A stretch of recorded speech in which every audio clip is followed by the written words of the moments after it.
Hello, crypto boys and ghouls, and welcome back to the channel, Tales from the Cryptmancer, where we feature content on play and earn games on the blockchain, such as Splinterlands. And in today's video, we have a special guest on the show. It is Sylar from Xbot. Sylar, welcome to the channel here, and really appreciate you taking some time to sit down and talk to the community today.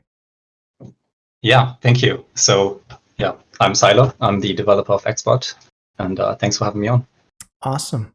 So Sylar, inquiring minds want to know, how did you enter Splinterlands, and how did you, I guess, go from a player of Splinterlands to, having developed arguably the best pot or automation software available? And is your professional or personal background in programming? Yeah, so I'm a programmer by trade.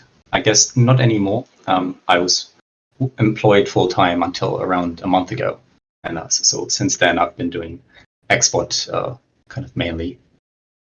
But yeah, so I got started with Splinterlands looking for DeFi projects. I was in DeFi Kingdoms before and some other games on Binance Smart Chain, and found it on one of those aggregator websites where they list all the different projects. So I got started playing the game, looked up some tutorials on YouTube, got some cards, played the game, and got pretty far. I think I got up to Diamond or so. So that was pretty good. And yeah, around a month into it, I realized there's bots, right? Even back then, this was almost 2 years ago, like 1.5 years ago. And yeah, once I found out there's bots, it was kind of just inevitable from there that I would end up here, I feel like, because I've always enjoyed automation and I've made bots for other games before, but it's always this frowned upon thing that is not really accepted. And when you find an opportunity to do what you like doing and it's actually tolerated, accepted, and even encouraged, it's great. Yeah, I mean, absolutely.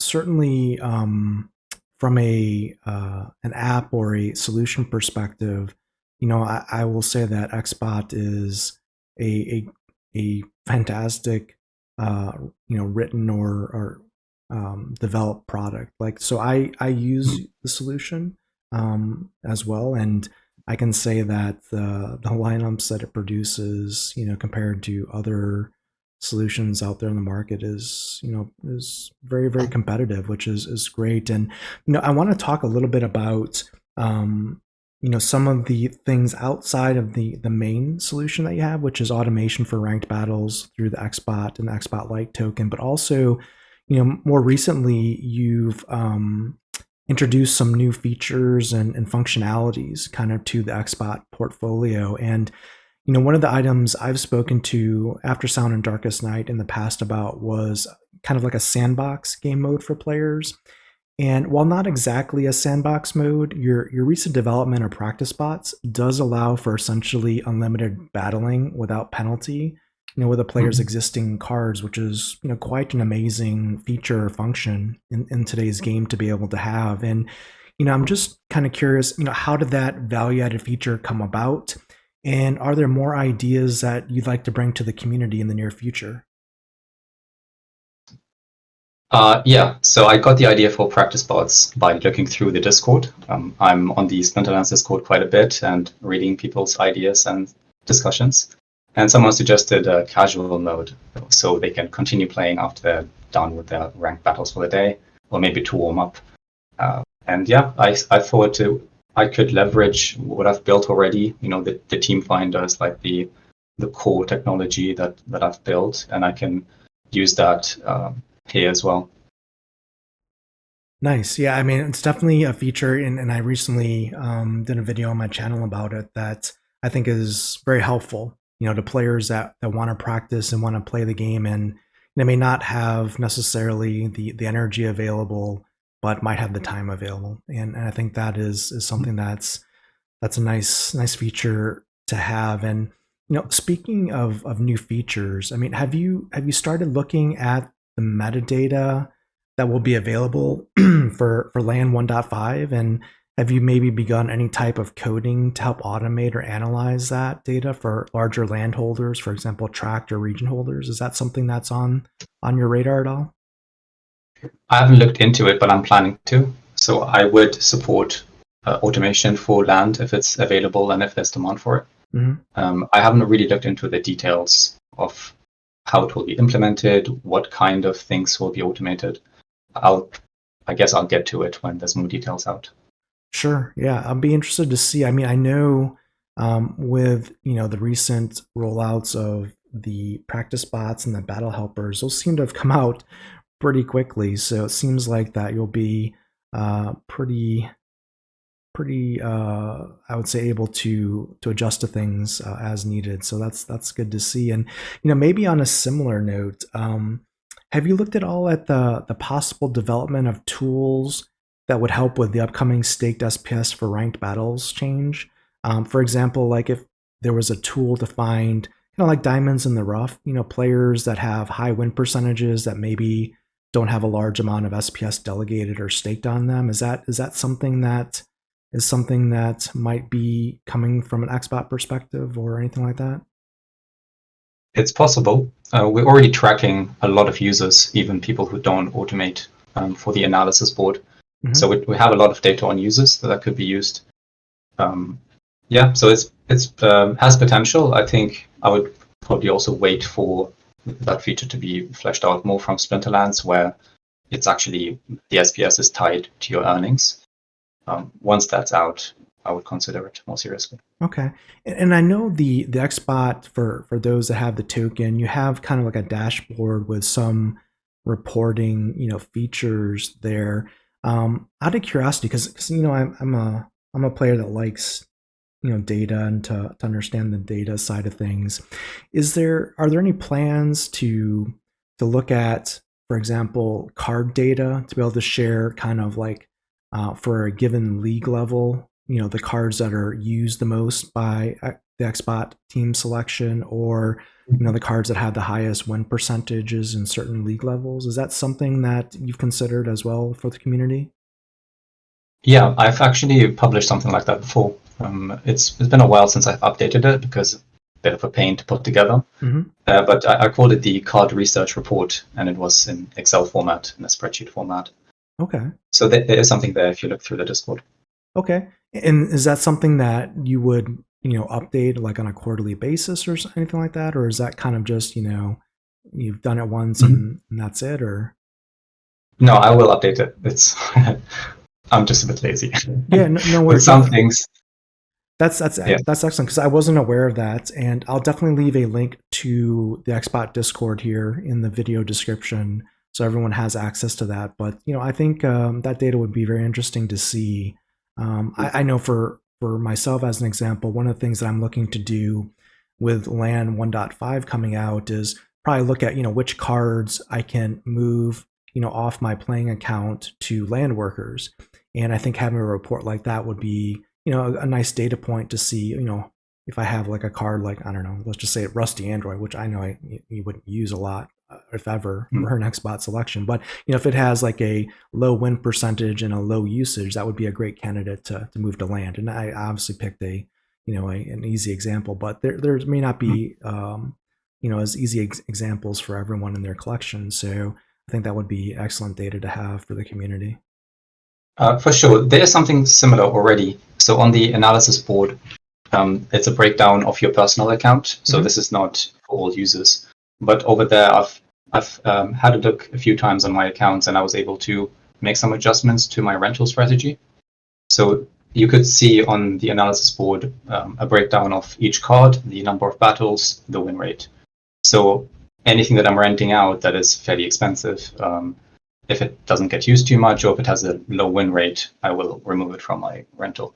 Okay, interesting. I'll have to take a look at that. I wasn't looking at the data in that level of detail, but that could be something that I could refer to in the meantime. And I think it also would be interesting for players on the market right now, because in the market we have some pretty good pricing, I would say, for cards in the grand scheme of things. So if people were looking to expand their deck and add to that with SPS staking coming up and maybe looking to make some moves into higher leagues, that report for all users could maybe point out some cards in a collection that might be targets for acquisition as well. That's true. Okay. Another interesting feature that you've implemented for the Xbot token holders is the battle helper. For those in the community who may not be aware of what that is, can you provide a brief explanation of what that does and how to access it? Sure. So it's an assistant type tool for Splinterlands. It basically recommends you a set of 5 teams that you could choose to play in your battle. And it's on demand, so you would go to Splinterlands like you usually do and play a battle, whether it's ranked, tournament, or brawl. And you type a command in our Discord channel or into the bot, the Discord bot, and it will kind of find out which battle you're currently in, and it will suggest a lineup. Okay, excellent. And I know you've added some features to that to kind of be in line with some of the community sentiment to add an option, for example, for tournaments to not have it available for tournament organizers that specify they would not like to have that used as an example. One other question I had for Battle Helper was how much does it cost per battle to use, and is that what kind of feedback have you gotten on that? It's been changed over time. So at the beginning, for a while, it was free to use for all Xbot users. But nowadays, it's free. It's not free to use. It has a fixed fee, which changes over time. So it starts at 2 DEC if nobody's using the bot, and if there's high demand, it will steadily increase until kind of people stop using it so much. And that's because the Battle Helper is running alongside the regular bot, and so it's competing for resources. And because I can't predict the usage of Battle Helper, there might be 100 people using it for 10 minutes and then nothing for several days. That happens with brawls all the time. So I put in the mechanism of dynamic fees, so it can spread out the usage. Okay, so it's dynamic fees. And I mean, how high have the fees gone, like under like a peak time period? Like if the normal rate is like 2 DEC per battle, how high have they gone? I've seen it all the way up to maybe 70 DEC per battle. Okay, which is pretty crazy. I think at that point, it's only people using it for tournaments, probably for the last few spots. Mm-hmm. Okay, and I know dynamic fees is probably a way for you to help recover server costs in the cloud and stuff. But have you ever thought of implementing the Battle Helper as perhaps like a weekly or monthly service offering for a flat fee? Is that on the table at all?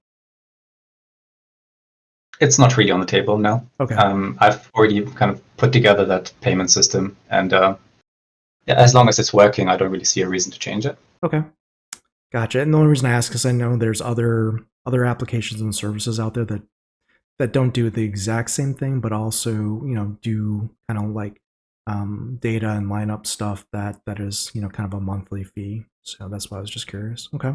Mm-hmm.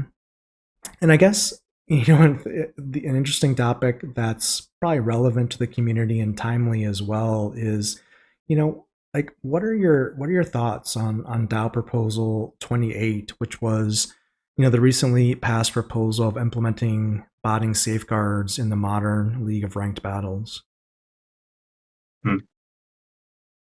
So I voted against the proposal, but I do agree with the sentiment. I do want to see some changes happening. I think we're not in a good spot at the moment when it comes to the relationship of humans and bots and how prevalent bots are in the game. They're probably too prevalent and too good at the moment. And I said this before, the convenient thing to do, that is using bots, should not be also the profitable thing to do. You probably want to have a situation where the botters get slightly less rewards, at least, so they can still participate and not feel like they're losing out. And the people who want to really try and get good at the game, they can get more. That would be a good place to be. Mhm. But this specific proposal, I feel like, is too heavy-handed. Cutting the rewards, half of the rewards, is pretty drastic. And as an experiment, for me, that seems too crazy. If it was, I think experiments should be kind of limited in scope. So if you wanted to test something out, you should try to do it on something that has the least impact. And so you could probably do it on brawls or on tournaments. Sure. Yep. Yeah, and I think that's a fair statement. I think the modern league, just was chosen by default because Matt's initial comment was, testing it in modern. I mean, he could have certainly said brawls or tournaments as an option as well. But I think once he said that, it kind of, well, obviously the proposal owner changed it to that, and then it snowballed from there. So I can agree with that. Maybe the location is maybe not ideal for the test. But I also want to go back to your comments there. I mean, I really respect what you said there. Obviously your business is around automation, and Xbot is a bot that obviously would be impacted by this proposal. But I just want to give you credit for really, as you just mentioned, identifying issues in the game as far as the balance of automation and humans in the gameplay right now, and what that means for the long-term sustainability and ultimately success of Splinterlands if left, I would say, unaddressed, right? So I really respect your comment there, because it would be easy to say, everything's fine here, there's nothing to see here. But obviously, you understand, I think, very well the relationship of automation in the game. And having said that, I was just curious, and I think I know the answer to this, but I want to ask you, will Xbot stop submitting modern battles moving forward based on Splinterlands, the company's guidance for the modern league with the proposal passing? Yes, for sure. Okay. And I guess a maybe a technical question around the proposal. Do you feel that a solution such as Cloudflare can reasonably stop botting from happening from those that want to circumvent it? I'm still waiting for Matt to come on the town hall so I can ask this question, because I feel like there's a very obvious problem with it. That is, there's currently two ways to submit teams in the game. There's the legacy way, which was the default before, where your opponent can spy on your team and see it. The teams are submitted on the blockchain. And we have the new way using the Battle API, which is what Matt suggested we should limit or put behind Cloudflare. So as it stands, there's still the alternative way of submitting your teams on chain, which completely circumvents Cloudflare. Right. So I feel like the most obvious problem here hasn't been addressed, and we've already passed the proposal. Mm-hmm. Yeah, and I think it's a great point in that, for users in the community like yourself who work with the API, who are developers and have developed automation software, it's probably long overdue to have kind of like a community sit down, right, with very smart people, right, that have these kind of questions and answers, and maybe you limit it to like an hour of Matt's time or the development team's time, and basically have this conversation, because I think there's a gap in what the general kind of community talks about when it comes to botting and what the experts talk about. And to your point, if there's technical questions where technical answers or explanations would be beneficial for both sides, I think something like that should happen and should be organized. And I don't know, to your point is, can they shut down the legacy blockchain submissions reasonably? And to your question, if not, if that can't be disabled, then how do they secure that? And that I guess that leads to my next maybe question or comment. And some who have opposed the proposal, that have reached out to me specifically in the community, have said that by removing the ability of public bots such as Xbot or Archmage, for example, from the modern league. And like you mentioned, you would not continue to submit based on the proposal in the modern league. That will kind of lead to perhaps an unfair advantage to private bot operators that are looking to violate either Splinterlands terms of service or, kind of the proposal's wishes. And, do you think that we'll be back at a state where private bots or black hat bots are have an unfair advantage to regular players at that point in time?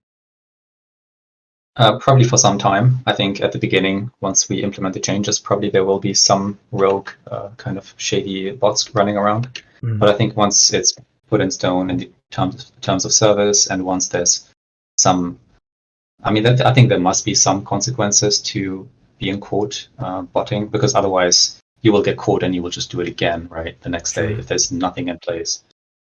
So if there's something in place to punish people for trying, I think that alone will probably stop the majority. Okay. And out of curiosity, I mean, if you were Splinterlands, the company, right, and you had the ability to define that kind of repercussion, or I guess you could call it punishment, right, for violating terms of service, what would that look like, if Sylar could define that, or provide input to the team? Something like disabling the ability of a card to earn rewards.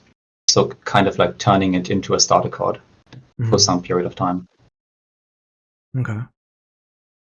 Yeah, that would be interesting. I think that would make sense. I'm curious what the development effort on that would be, though, because you would have to have some kind of attribute, on the card level that would, define playing in modern versus wild versus, that, and then, have some kind of attribute that's stuck with the card with a timer. So it would be interesting to see if something like that could be implemented, because you're not taking away the assets, or access to the assets to sell or delegate or anything like that, but it brings up questions for sure on the development effort. And also, is it something that, like you mentioned, I guess with GLX they've introduced the concept of, I guess the ability to play a number of games with a specific card and it sticks with the card. So maybe that attribute is something that could exist, so that you couldn't get around it by just delegating it to another account to reset it. But it's an interesting question, because I think we've talked about the technical solution in the proposal, Cloudflare being an option to test, but no one's, I think, at this point seen, to your point, kind of what is the stick at the end of the proposal that says, hey, if you continue to try and do things that, are assuming that the team puts it in the terms of service update, these are things that should not be done. And then, what are the repercussions? So I think that'll have to, work its own course. I'm curious to see, how the team goes about that, because I think that might be even a more complicated piece of the puzzle than maybe the technical side. We'll have to see. Mm-hmm. Yeah, I mean, personally, I would have preferred if we had fleshed out the details before we before we vote on the proposal. Mm-hmm. But I think just the fact that we have a DAO and we can all vote, and anyone can create a proposal and it could pass and change the course of the game, that's incredible. I think we're in good hands in Splinterlands and with the team. Yeah, I agree, and I think this is a fact that is sometimes, I wouldn't say it's lost, but I think it's maybe underestimated. And the fact that we as a game and as a community have the ability to influence the direction of the game and its features and how it works, I think is so powerful. There's no game that I've ever played where I would have an ability to ask the developers and the company itself questions on a weekly basis, for example, in a town hall setting. Nor is there any game that I've ever played where, if there was enough traction or ideas or agreement behind a proposal or an idea that the game would implement, and that is so very powerful. I think it also is, also because it is so very powerful, it also has to be, treated, carefully, right? Because sometimes, you could run into, questionable directions that are taken for a game. But I think what's great about the DAO is that I think if we as a DAO steer the game down a wrong path, I think we have the ability to at least fix it. Hopefully iterate and make things better over the long term. So we'll have to see. But it definitely is something very unique to Splinterlands. So thanks for calling that out. Yeah. Out of curiosity, and I know you've already mentioned some of the areas where you might have some questions on Cloudflare being a viable technical solution to stopping bots, but if Cloudflare maybe is not fully successful there, what would your, I guess, suggestions or recommendations be as a logical next step or progression to see? Like, for example, let's just say the Cloudflare trial goes in, and we see obviously a decrease in bots in modern, for example, where maybe Xbot or Archmage or Splintermate or whatever stop submitting, and maybe we see a reduction of 50 or 60% of bot activity based on Splinterlands data analysis. But there's still bot activity happening on chain that can be definitively categorized as that. What would you see as potentially the next step, technically speaking?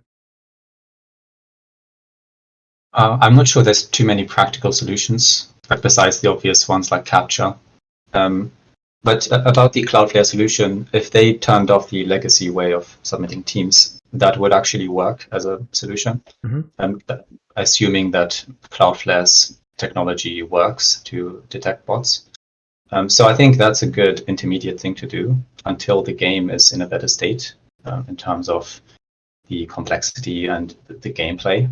I think probably by the end of the year, I think the bot discussion is just going to kind of fade away naturally, because the game is going to become more complex with the second stage of the battle, and that will take care of the advantage that bots have. Mm-hmm.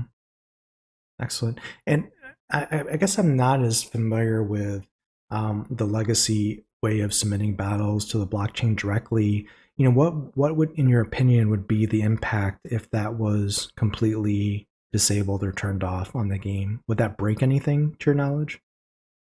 No, I don't think many people are using it at the moment. Probably nobody. It's just there as a backup. I think it's currently the case that if you try to submit with the Battle API and it fails for whatever reason, it will fall back to the legacy way. But they could turn it off without any immediate consequences. Interesting. It's just a theoretical kind of risk of losing a lot of the decentralization, and really a lot of what makes the game different to Web2 games. Can you elaborate on that a little bit more when you say it loses some of the decentralization? If we're talking about submitting battles, how would that be a limitation on decentralization? Because shouldn't there be in a bot free area? I mean, you should have human players. I guess maybe you're saying that if they shut that down, that could impact wild format where bots are allowed. Is that what you're maybe saying? No, not necessarily. In principle, if you turn off the legacy way, which is via the blockchain, you're only interacting with the Splinterlands API, which is probably hosted somewhere on an AWS server, which is not controlled by Splinterlands. So there's a third-party risk that if those servers ever go down, we won't be able to play the game anymore without the legacy way. And the legacy way is much more robust and decentralized because it's not an API. Gotcha. No, that makes sense. So thank you for explaining that for me. Out of curiosity, do you think that the SPS validator license nodes could potentially offload some of that workload for battle APIs in the future, or is that something that's not realistic? I'm not too sure about the details there, about how what is going to be done by the validators. It's probably going to interact with this, but I'm not exactly sure how. Okay. Yeah, we'll have to see. I would definitely love to see you ask that question on a town hall and get Matt's feedback. I mean, I think that'll be a key question that the community looks for to see what the team says. And I'm sure this is not news to any private bot operators out there as well. So interesting. Okay. Now another thing you touched on there briefly was items and spells and land 2.0 and adding some additional complexity to the game moving forward. And I wanted to talk a little bit about that topic.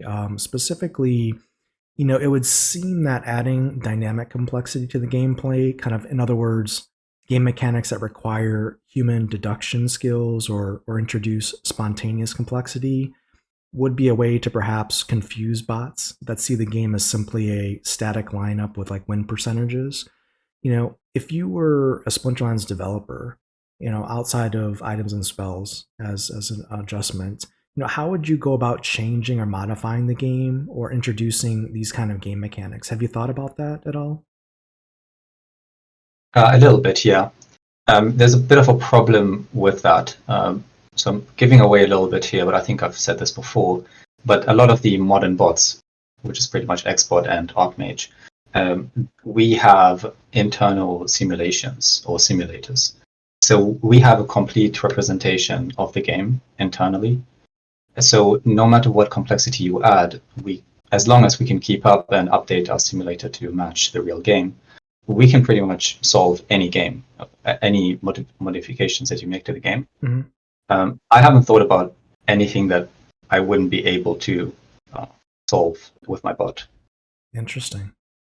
Yeah, that's a I guess a a nice little peek behind the curtains for those who are not bot programmers, to really to say that you have your own, let's say, AWS cloud processing that you just simulate the game and can sit there and simulate 24/7 and just run processes and build data sets based on the current game mechanics or game logic, and continue to refine and understand optimal teams, and that you don't need actual game data to parse that on the blockchain to come up with that. You can generate that yourself, which is a pretty powerful concept, as you mentioned. I mean, how do you then introduce dynamic gameplay that makes a human at the same level of a bot, let alone not at a disadvantage? And I don't know. I mean, is there a way to do that? It's a good question. And maybe It's that's tricky. yeah. I guess maybe that leads to a secondary question, and the question being is, is AI or is automation inevitable? Meaning, I guess kind of like Thanos, right? Is it such that humans will never have an advantage, or at least a fair playing field, when AI can be used freely in such a fashion? Yeah, I think it's inevitable that it's going to become more and more prevalent in our lives. I think, at least in the parts and the things that I do, it's been mostly helpful. For programming, is actually very good to use as like an assistant. There's different tools that like do code auto completion, and I'm pretty sure I've sped up my coding by at least 25% using AI tools. Mm-hmm. So I think what's going to happen is that talented people can kind of upskill themselves and become much more efficient. And hopefully, as a consequence, a lot of the crappy jobs that we have currently are going to fade away. Mm-hmm. And what does that mean? Take that, I guess, thesis outside of the realm of Splinterlands. What does that mean for gaming, and specifically Web3 and play and earn gaming? Is the future of like play and earn gaming kind of already solved in such that any type of Web3 game that will be introduced is automatically just going to be defaulting to, botting and AI to essentially DeFi farm the system in some form or fashion? I think so for probably the near future, because of the limitations that a blockchain imposes on you. The game has to be quite simple. It has to be transactional, and that makes it quite easy for bots because they don't have to do all the weird, annoying stuff like moving the mouse and reading the screen and reading pixels. So it's kind of perfect. It's a perfect environment for bots, and bots are getting better and better. Sure. Yeah, interesting. It'll be an interesting journey, I think, over these next years, to see how AI and automation changes not only our professional lives, but certainly our gaming lives as well. And I'm pretty sure the professional side will be more impactful at the end of the day, anyways. So interesting times that we live in. So now I know we had limited time to chat today, Sylar, and I really appreciate you sitting down and just kind of going over some topics and some questions for the community. And I really think this will be a valuable conversation for others to hear. What questions did you have for myself, or any topics that you wanted to make sure you covered today and wanted to kind of get out there in the community as a point of discussion or anything like that? I didn't have anything in mind, but what I would say is I'm always open to creating things. I'm currently not in full-time employment, so I'm kind of just looking for new projects and new things to do. So if you've got any ideas for tools or anything that I could do related to Splinterlands, I'll be very happy to know about it. Excellent. What would be the best way for the community to kind of provide you that feedback? Do you have like a channel on your Discord that has kind of like a suggestion box or anything like that, or should they just tag you in general chat, or what's the recommendation there? General chat would be fine. We have a suggestions channel, but that's for Xbot specific things. Okay. So if it's something general, then probably general chat. Okay.